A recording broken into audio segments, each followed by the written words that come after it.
Wow. So how are you? Hello. What's up, world? It's your girl, comedian Miss Arkansas, and we are zooming through this pandemic. No, it do not mean we're going through it fast. It only means we're going through it together. And I have a very, very, very special guest on today to help me start off week number 14. A very good friend of mine. Oh my God. um, Cody, you done did some acting. Some acting? It looked like I saw you in something. They always say black people Uh, look like, well, maybe that guy just looked like you did. But anyway, a very hilarious comedian, y'all. Just came off a tour with Mr. John Witherspoon before he passed away. I knew that had to been an amazing time. We'll talk about that a little later. But how are you dealing with this old pandemic shutdown? I see you getting ready to get on the road, so you all yeah. right. Well, it's about to start again. I'm doing it because I have to, because it justifies the cost and flying over to see my family. Because after July, I don't have any other income coming in. So, if I'm going to spend money on a flight, I better be doing a show too. So, Right. um, yeah. So we're going to do Little Rock, Arkansas, and Wichita, Kansas, my neck of the woods, and then I don't know. We'll see if I keep touring. I don't think I will, but this is more of like a family visit. You know, and I'd always use shows to visit family because you can go in, go out, go back to the show. Like you got some. You don't have to be there all the time. You just go in, go out. You know. You right. Arkansas, that's where I'm from. Yeah. Uh, yeah. On Rodney Parham Drive, there's a comedy club there. You familiar with the Looney Bin? Yeah, I did a shout out to Meg Gaten out of Little Rock. She had me to headline her birthday show last year. Awesome. That was cool. I want to go back. Yeah. Yeah. Well, as long as you be careful out there, a lot of people don't believe in what's going on, but at the same time, regardless if it's real or not, a whole lot of people are dying, and they dying from something. So my thing is just be careful out there, you know what to do. So long as you okay, and if they want a photo, tell them you'll do what is called a photo bomb. Yeah. Exactly. Something like that, or print up you some pictures and autograph them for them or something. Yeah. Yeah. Whatever you got to do to make sure you are right. That's when the after show is where I'm like nervous because everybody wants to shake hands. Everybody gets close to you.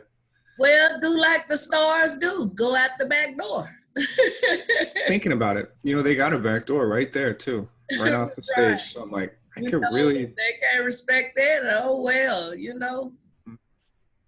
Right. So like I say, just be careful out there. But other than that, who or what inspired you to be a comedian? Because you are hilarious. So who Thank you. or what inspired you? Well, I wanted to be a comedian when I was a kid. Uh, Eddie Murphy is probably the guy. I think that's the funniest guy that's ever lived. Right. Um, and probably the most talented too, outside of Jamie Foxx. Those two are just insanely. They can do everything. Their impressions are perfect. Their jokes, their stories, they're just all around. So I wanted to have like an all around skill set.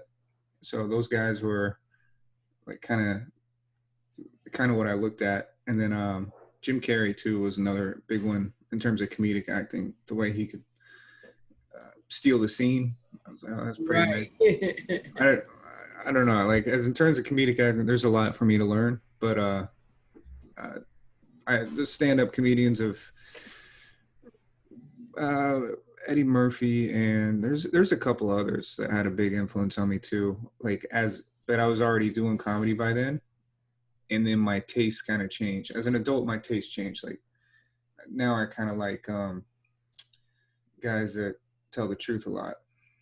They're not necessarily the most entertaining, but they're the ones that joke about the truth. So I'm kind of in that boat now, but I still like doing impressions and, you know, but not as much as when I first started. When I first started, I did nothing but impressions. I was trying to be Eddie Murphy. So how long have you been doing comedy professionally? Because a lot of them, I've been doing it since I was a kid. So you tell me you was on the stage at 6? Yeah, that's the thing. Professionally, I had like two runs when it came to professional, like full time. It was from, let me see, 2013 to 2014/15. But it's hard to count that because I was living out of my car. Oh So boy. like, yeah. Um, but since 2017 till now, I've also been full time. But in between those, I was working jobs. So I started 2006 and went full time in 2013 to 2014, and then I got a job in LA trying to survive. And then I was able to go full time again around. It might have been 2006, late 2016. I was actually able to quit, but I just didn't. I just had that safe job. But then I was like, you know what? Let's just try to do this. Let's try to make it 1 year without having to work one job. And then the next year came. I was like, okay, I did it 2 years. And then 3 years, I was like, oh, wow, I can actually do this. And then the pandemic. So I was like, all right. Right. Yeah, that kind of slowed everything down, Yeah. I had a lot of shows pushed back, but I said I'd rather for them to be pushed back than me pushed under. So, Yeah. Yeah, exactly. wow. Yeah. So, do you ever get nervous, or should I say, get butterflies, or adrenaline, or whatever before you get the mic? In the last year and a half, probably not. Um, it's been a long time since I think maybe one show I was pretty nervous. We just came off of producing an entire tour, and our final show was going to be at the Hollywood Improv. So we went from New York to LA and every city in between, right?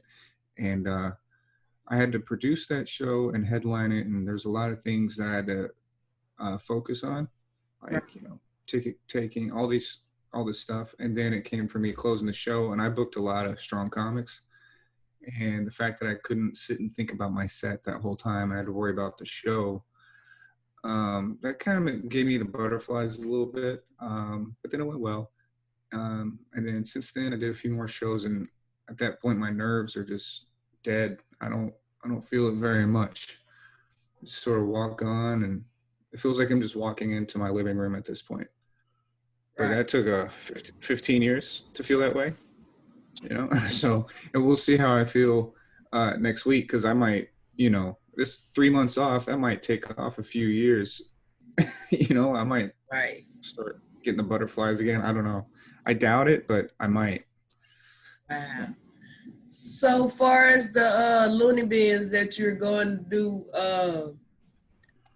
how did that work? They already sell the tickets, or you got to get out there and promote, or does it have capacity? What they gonna do?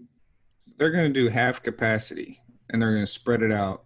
Um, that's not too bad for like Wednesday, Thursday shows, because that's usually the capacity anyway, because they just don't do that well on Wednesdays and Thursdays. But my Fridays and Saturdays, I was actually selling those out the past few years. So that kind of sucks. But the good thing is I'm getting a flat rate, so it doesn't impact me financially. Right. But I still promote the shows because I just want the club to survive. You You know, right. the fact that they're trying, because a lot of clubs are just like, see you in a couple years. So You I'm not right. trying to. Wow. I I'd rather people pay, and and yeah, there's a few people asking for free tickets. I can already see them, and I'm like, look, this time I can't, because these people need money, and the fact that they're trying to put money in my pocket right now, I want them to have some cash. And they don't do a 2 item minimum in those clubs. You right. So So they where gotta, you know. they gotta make that money at the door, you know. Wow. But there's something to be said about the way people act with free tickets versus I know pay. it, man. And it's like, if I've been giving you free stuff for years, it ain't gonna hurt you to pay one time. Right. You know, if I ask you to pay, that mean I really need you to pay.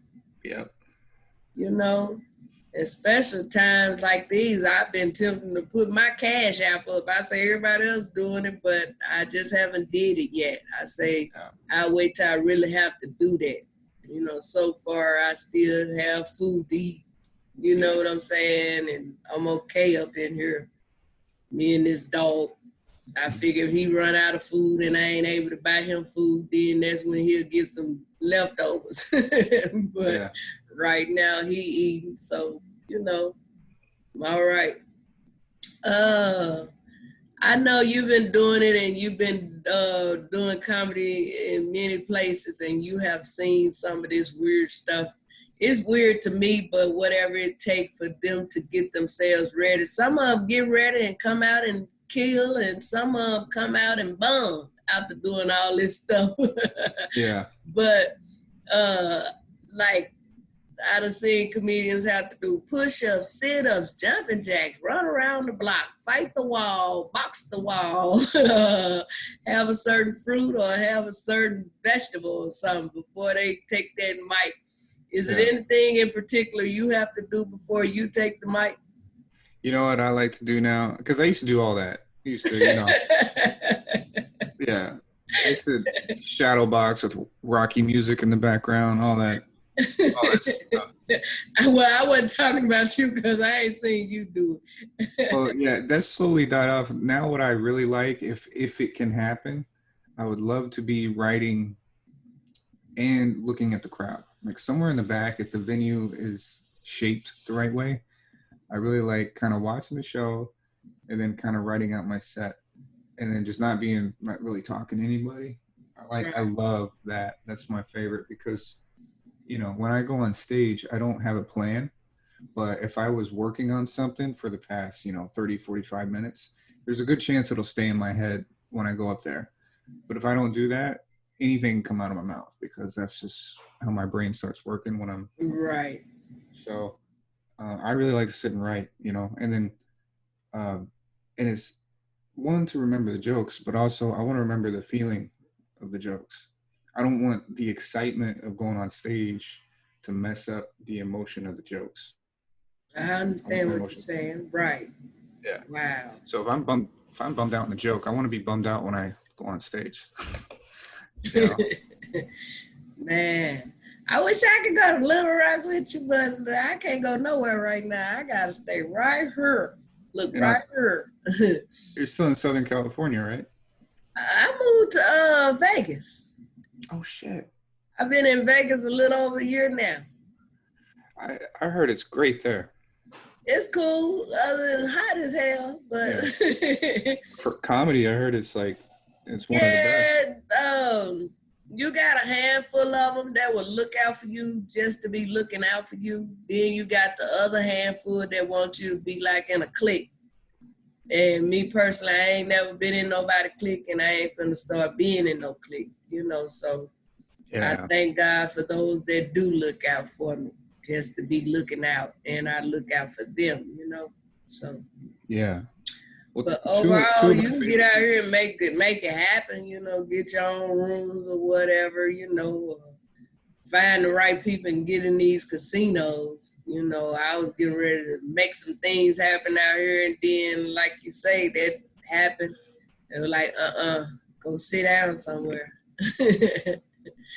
Man. Yeah. But I did hear that they're open go ahead. somewhat. I heard that Vegas was open somewhat. Compared to other cities, like there's a few shows, but not that many.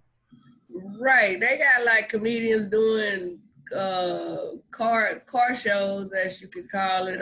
You be in your cars or something. I haven't been to one. I was invited out, but I didn't go. Then they got a couple of bars they doing them in. One bar out here, one of my comedian friends went to.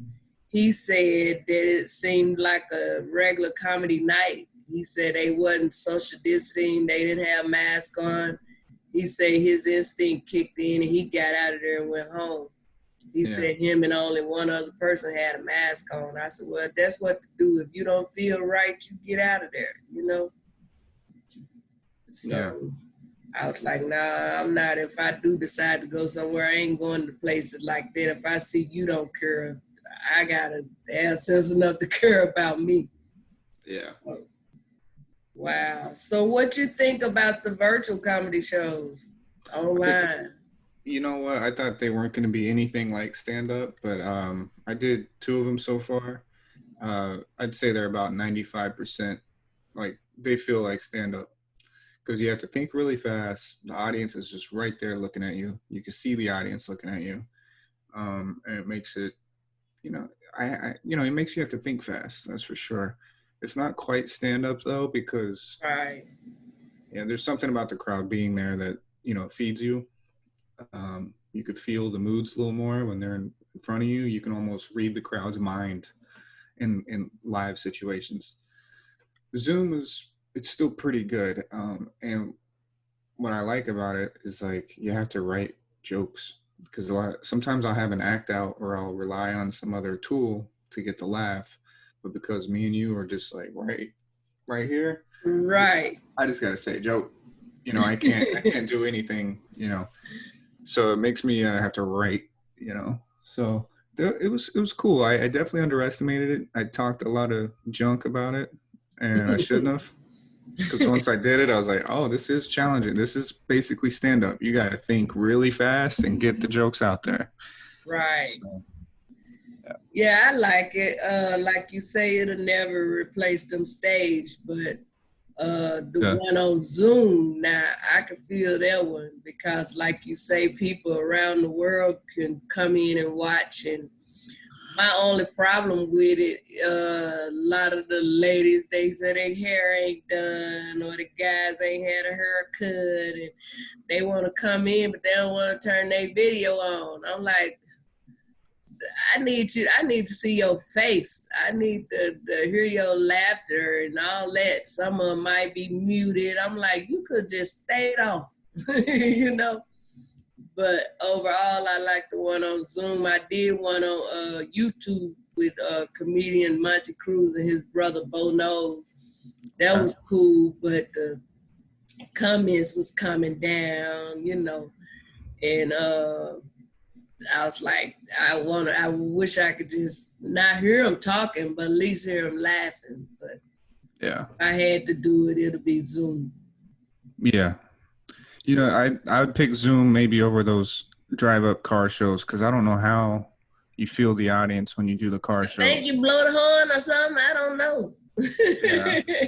I said, no, that sounds real weird. I don't even think I want to do that one. I don't think so either. Right. It might be okay though. I mean, I'll try it. I don't think if it ain't on the stage, I don't think they're gonna be better than sitting on your couch somewhere. Yeah. Like a couple of jokes I tell, I have to act them out, but I don't tell them because I don't get up. But I feel, if I have to, I can push my laptop back and stand up and do it or whatever. But, whatever we got to do until we're able to do what we can do. But once again, you just be careful out there. How was your experience with Mr. Witherspoon? Oh, my God. All right, so how did you meet him? Well, the thing that's interesting about Witherspoon is there's only a couple of times I was booked with him from his management company. And then outside of that, I just so happened to be working those clubs. And then they asked me to open for him. So it was almost an intervention, like a godly intervention, because I just so happened to keep working with him. And each one of those shows were by chance. So it looked like he took me on tour with him because I worked with him so much, but it was pure luck because he doesn't really bring anybody. He's sort of to himself, but in a good way. Like you learn, this is how you can still survive in this business at this age. You got to do things the way he does it. He's very to himself. He's nice, but when it comes time, everybody's got to clear the green room. That green room is his, and he just sits there and he writes. He has his little glass of wine, and he's just writing and writing and writing and writing. And then show comes on, then he goes out and he does his stuff. Comes right back to the oh, and he sells merch. Like he hustles hard on the merch. He's always serious about his money. Really serious about it. And even when it comes to like his movie deals that he was talking about, because with Friday, a lot of those guys didn't get paid very well because they didn't know Friday was going to pop like that. So a lot of them were underpaid, including John. And then the second movie and third movie came, it was a little better, but um, I think he's the ideal career because he's not too big to where you have a lot of pressure, but he's known enough to be absolutely loved. And just when you think about him, you get happy. He was so silly, like even when he died, I was like, I feel good when I think about John because he's just so silly. That's the only way I can think about him because he's silly and fun, serious about money, but respectful in a way. He wasn't greedy, but he Right. was, he's like that old school LA, old school show business LA. Like, you know, he's just been around, man. And he's super honest, but not mean. I think he's the ideal beacon for any comedian to look at. Screw the other stuff, because chances are we're not really gonna. If we aim for the stars, we're gonna land on the moon a lot of the time. I'm telling you, that moon is pretty good because John was on the moon and he knew how to do it. He wasn't too big, but he's big enough, and um, he he was really focused on the craft as he was with money, and he's just respectful. He tried helping me out a little bit, but at that point he passed away, and then all of his favors wasn't nobody gonna listen. So You right. Like the virus, once it came, that happened. yeah, Like you say, once he passed away, it's like the head person leave, the rest of the group, they going on to somebody else. So, yeah, but wow, but that was something you can remember. yeah. And my grandparents used to see him because we would work Florida together a lot, Orlando, and that's when I got to go see my grandparents. And there's a few other times I worked Orlando, either headlining myself or opening for people. But John, I opened up a few times in Orlando, and so my grandparents loved him, and they're the same age, and Right. his John's sense of humor is a lot like my grandpa. Like they're they're really close. I'm like, man, this Oh feels like, wow. and plus he feels like everybody's grandpa because it's pops. So when he walks in the room, everybody's like, dad's home. That's how it feels.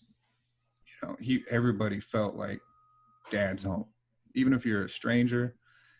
Everybody. So there's one thing to be known, but when everyone feels like you're their family and don't even know you, it's a pretty amazing Right. appeal. Yeah, Well, have you ever had a heckler? And if you have, how did you deal with it? all the time.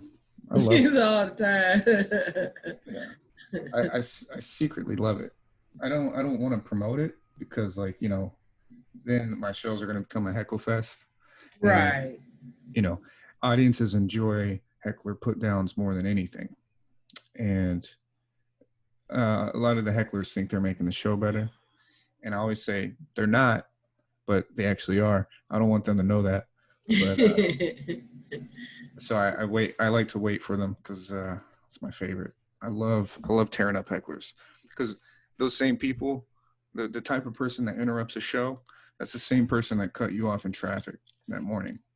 That's the same person who cuts you in line. They're just selfish, terrible people. Right. And hecklers are that one moment where justice can be served, and I love it. I love destroying them. It's my favorite.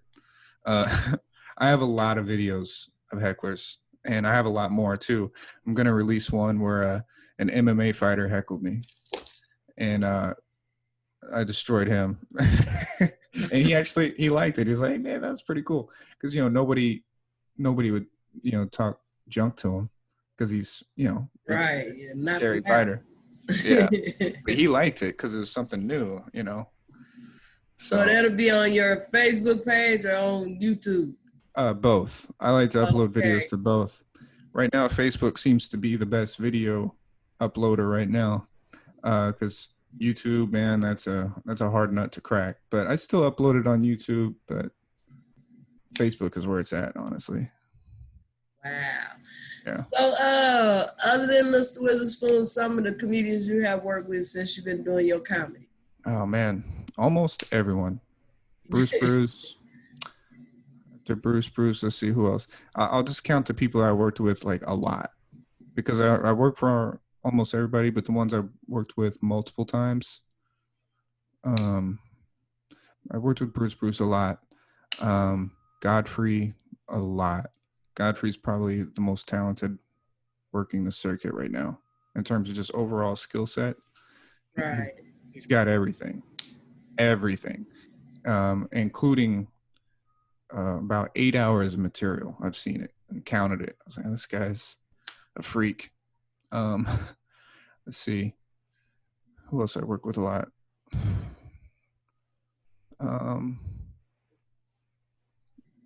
There's a few that I want to mention, but they ended up being pretty bad people. So I'm like, right. Don't give them no credit. Right. A lot of them are terrible people. Right. But I've worked with almost everyone. So basically what I'm saying is most of them are bad, but the ones that I've enjoyed working with a lot are Godfrey, Bruce, because they're respectful. They don't let you feel like you're below them. Right. And let's see, who else do I really love to work with? Miss Arkansas. Yeah. That one. Yep, there it is. Right. Yes, I love working with you though, yeah. And like I say, you are hilarious to me. Thank you. Man. Let's see. I said, he want 12 noon. Oh, God, I don't even get up till 12. Me too. I'm the same, but, because like I don't want people to know how much I sleep in. So I'll aim for 12 because I can maybe do it, because you can fake 12. You can fake it like you've been up, like, right. oh, yeah, I'm a productive person, but really I just woke up. Man, let's see. What else I want to know about Cody?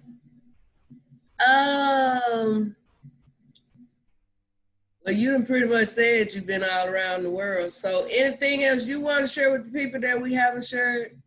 Not where they can follow you and all that stuff. That comes at the end. But anything else that you pretty much working on? Oh, sure, yeah. Well, I'm putting out a lot of videos, and the videos I'm doing, they were going to be a TV pilot. Before the pandemic, I even had a meeting to pitch it to a management company, and then we were going to then try to pitch it to networks. So I recorded an entire travel show for a year, and we toured out of an RV, but we customized it. We painted it all green and labeled it, and even the inside, we painted it all like neon green. And we called it the Rolling Green Room.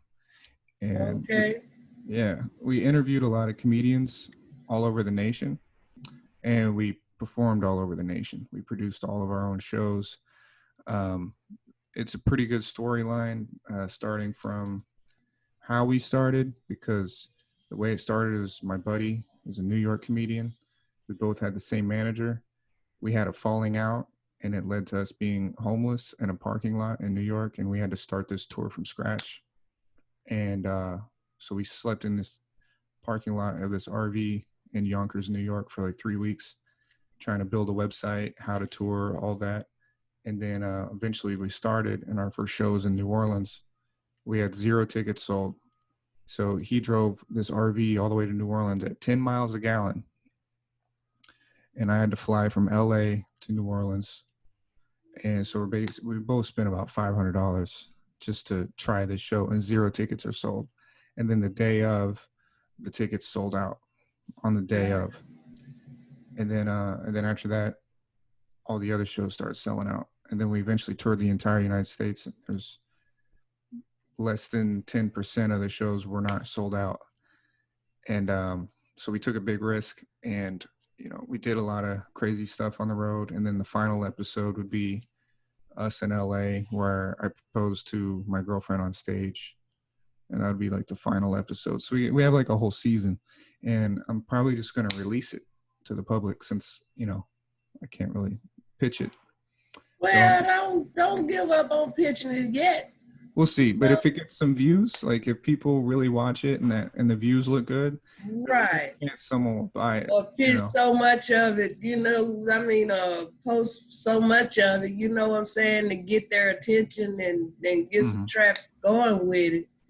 And then, like you say, the views and all that, then you can release the rest of it on TV,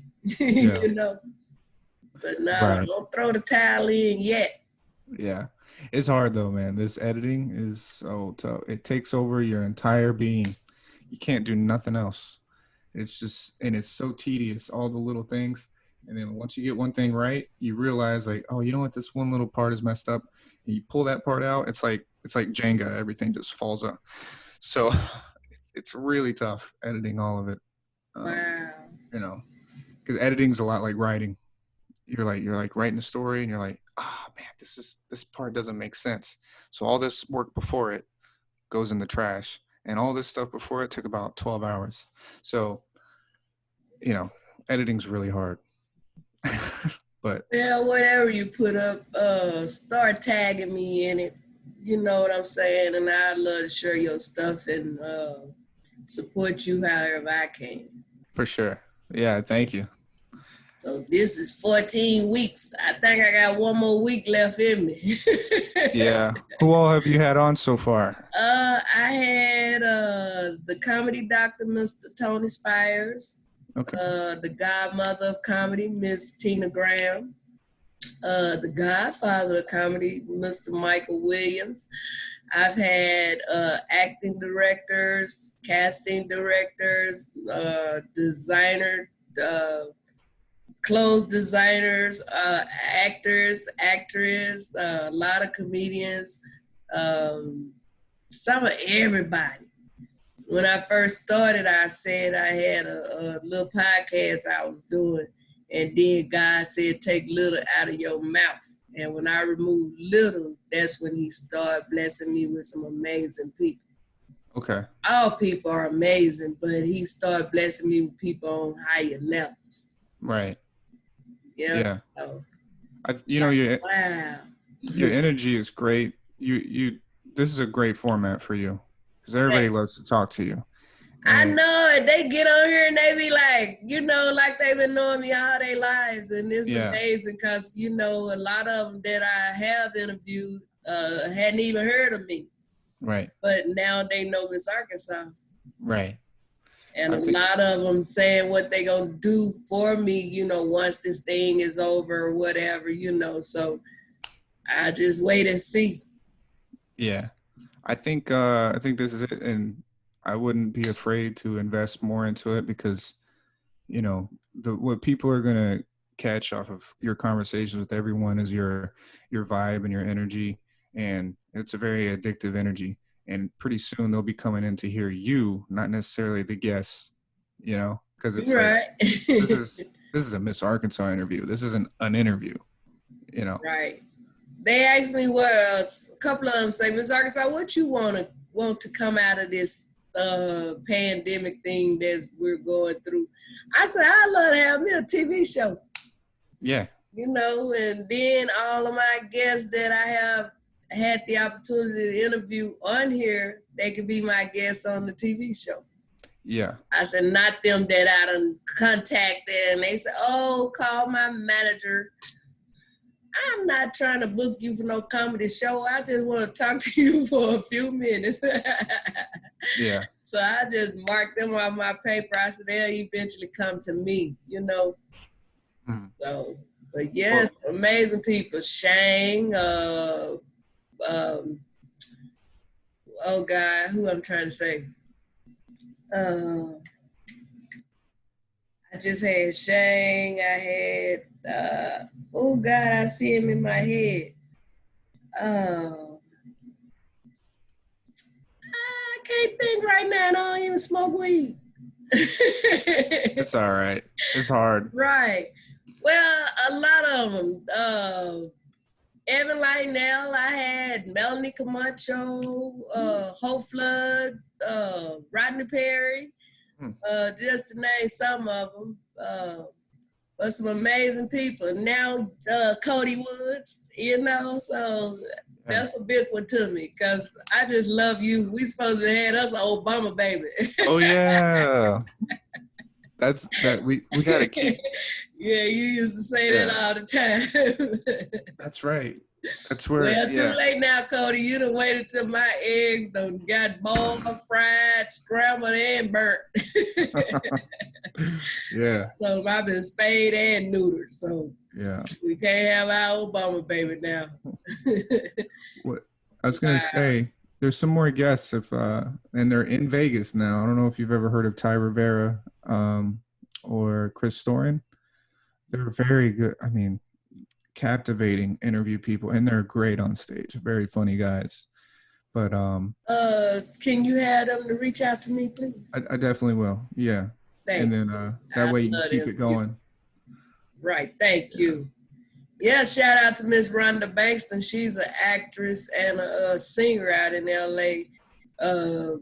She had sent me so many people, and those was the people that was in the industry. I knew a lot of them myself, but then a lot of them I didn't know, and she blessed me with them. I mean, singers, songwriters, and before they get out there, sing a little something. I've been blessed with a young man this week. He from Africa, and I was on with Mr. Michael Kaya. I interviewed him too. And nice. Yes. And then he had me on his show on Instagram the other morning, and this young man from Africa, Moonlight Africa, that's with a Q-A, not a C-A. But make a long story short, Michael asked how can people get in touch with me to interview them, and I'll be interviewing that young man this week. So I'm excited about that too. So nice. So awesome. Week 14 is filled up because I do 2 a day now instead of 4. I was like, ooh, that's tiresome. Yeah, that's so I figured 2 a day is enough, and then I work on next week. So matter of fact, I already have 2 people for next week. So before next week get here, that'll be filled. So okay, good. Yeah, as long as the bookings can keep coming, because sometimes you might be all ready, but you just can't find anybody, You're right. No, anybody that would love to be interviewed, please contact me, and I'd love to interview you, Okay. And one thing about me and my interviews, they don't have to worry about me trying to dig up no dirty London, Exactly. Because I got a couple of loads that need cleaning up my own, so I ain't got time for that. Just the normal stuff, when, where, how, and stuff like that. Then they had opportunity to talk about whatever it is they would like to talk about. Yeah, and I figure, even though we are well known, it's still somebody out there ain't never heard of us, but that don't mean we don't exist. So right. That's why I love doing this now, because some of them people I interviewed, I had never heard of them, but I know them now, Yeah. I done had people to send me tea, because I was talking about I need to lose a few pounds. They done send me some kind of tea. Then one person sent me some kind of coffee. And then the lady that the owner and founder of the designer of LA, when I interviewed her, she was telling me how she make masks for adults and children. And she ended up making a mask for me and my puppy. And he kept it on long enough to take a picture. But yeah. But that was cool. So, a lot coming out of stuff I'm not even expecting, Yeah, I think you should So, definitely keep going because people are going to be addicted to your interview style and your energy. And plus, it's always nice to see a familiar face, you're right. whether it be Melanie Camacho or Lunel or. But Yeah, I'm it's in a movie with Melanie. I'm sure that's pushed back right now due to what's going on, but I have a couple of parts in there, so I'm excited about that. It'll eventually come to pass. And right. then September the 4th through the 7th, if God say the same, we got a big show out here in Las Vegas at the Craig Ranch Park Theater. I pray I'm saying it right, Lord. But that's September the 4th through the 7th. And we got music. One of the main bands is Treasure and his band, Amazing. And we have other bands, and then I'll be doing comedy. Some more comedians will be doing comedy. I think they might have somebody do some poetry or something. But anyway, they got a theatrical play that's going to take place at the end of it. And that's a debate between Obama and Donald Trump. And Big Red off of the Five Heartbeat would play Donald Trump, and Jammin' J. Lamont would play Obama. Yeah, I interviewed Jammin' J. Lamont too. So, but Right. and then they gonna send me my script. I'll be doing something in that play. I don't know what yet, but I'm praying as a news reporter or something. Ain't nothing like a country news reporter. Exactly. Yeah. But I'm grateful for wherever they put me. And we praying we have a nice turnout. They gonna do everything they gotta do for us, the social distancing, the masks and the hand sanitizer stations, paramedics and all that. Cause if they test you and you sick, you ain't coming through that gate. So, and also those that's still afraid to come out, it'll also be live streamed on pay-per-view. Okay. So I'm Nice. excited about that too. So I'll start pushing that harder because the more people view it on pay-per-view, the fatter my check gonna be. So I'm gonna go telling everybody probably starting next week. Yeah. So if I can get 100 of y'all to subscribe to the pay-per-view, when I get that big check, I'll give you a little money back. I just need y'all to do it, Just need that viewership first. Yeah. Right. Yeah. Wow. Well, Cody, I don't want to let you go, but Yeah. how can these people follow you? Yeah, just my Instagram is Cody J Woods. It's C as in cat, O as in Oprah, D as in dog, Y as in yellow, J Woods, Cody J Woods. And my YouTube, just type in comedian Cody Woods, it'll pop up. That's where I'm spending most of my energy now. Okay, I'm gonna subscribe to it and you follow me back. Absolutely, yeah. Sure. That's the only thing I gotta start working on for real. I really haven't even tried, as far as getting the numbers up. I feel that I don't have to do that for real, And I noticed that, some of us, we go places a lot of time when I do shows and it's packed out, it's because I got out there on my feet and got people to come in there. Not because of the people that was on Instagram or none of those other places. A few of them popped up. But then I noticed how some of them have millions of followers. And at the end of the day, when we on there, it's the people that we done brought that's actually in the show, and a handful of the people that actually follow them. So I had one guest, he said his people was telling him, get out there and get that money, do this and that and that. And he one of the people that ain't ready to go out there yet. Right. He said he done been broke before, but he ain't never been dead before. So I was like, wow, I ain't thought of it like that. But I'm gonna keep doing them. They keep booking me on here or whatever, so that's cool. And I done put a couple of them together on here myself.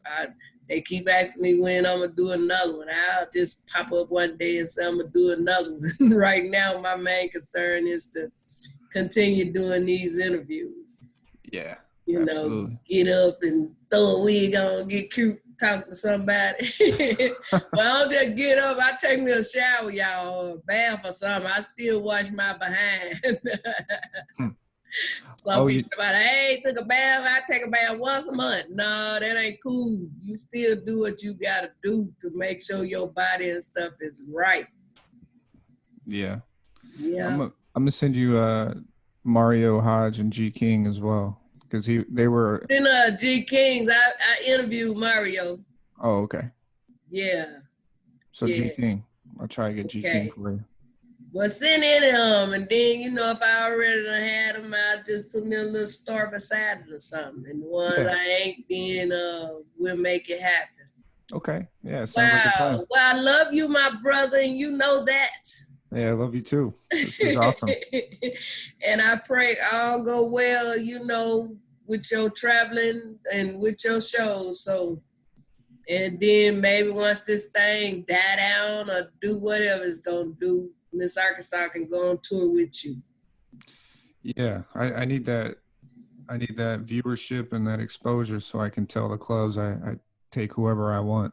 Right now, they got me, Right. They're just like, this is your opener.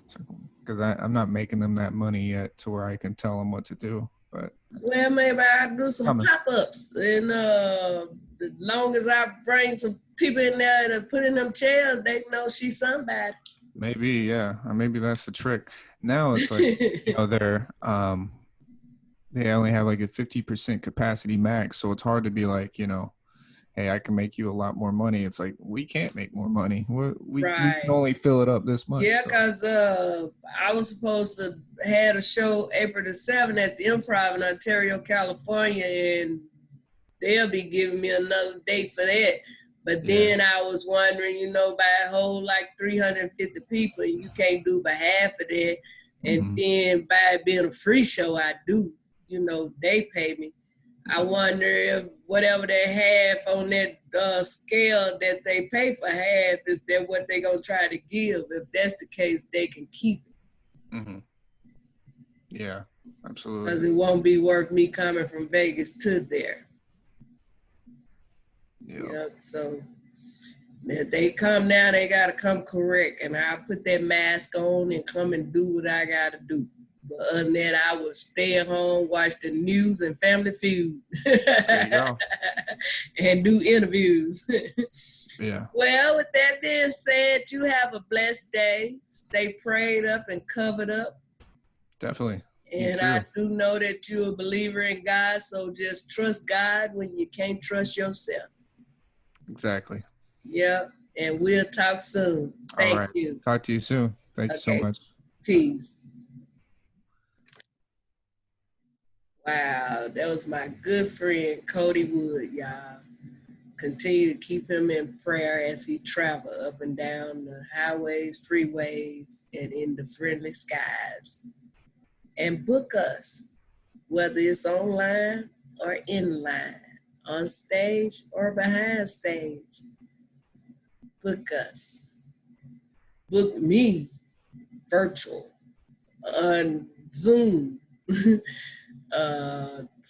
StreamYard, Vimo, Vimo.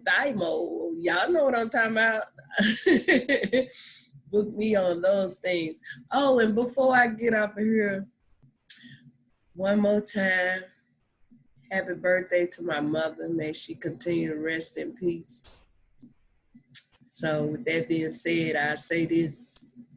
Mama, I know you hear me. I know you're looking down. And I just say, happy birthday to you. Happy birthday to you. Happy birthday. I love you, Mama, and I miss you dearly.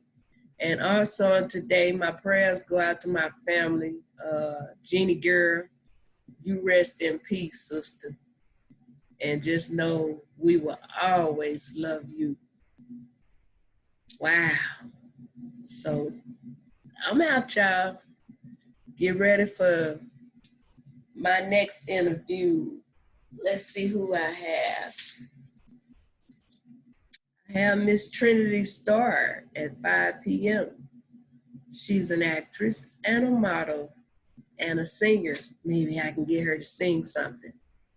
Until then, if no one told you on the day they love you, know that Miss Arkansas love you and God do too.